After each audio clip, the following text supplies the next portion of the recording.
નમસ્કાર, હું રાજ. આપ જોઈ રહ્યા છો spark today news. Statue of unity નજીક ગાભાણા વિસ્તારમાં સરકાર દ્વારા ઉચ્ચ અધિકારીઓને ફાળવવામાં આવેલા પ્લોટોના મામલે નર્મદા જિલ્લા વહીવટીતંત્ર દ્વારા મોટી કાર્યવાહી હાથ ધરવામાં આવી છે.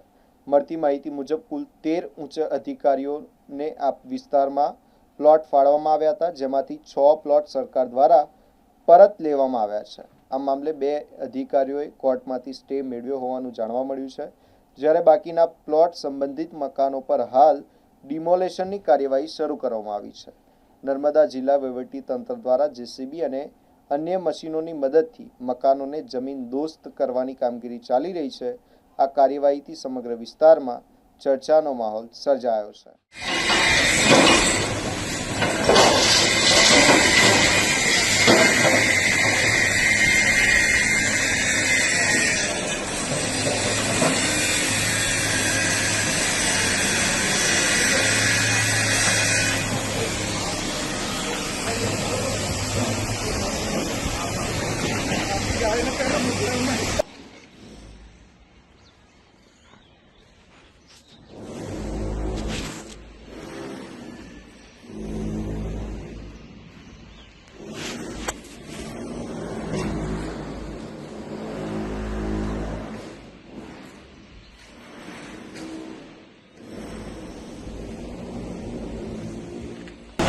हला होता है ना।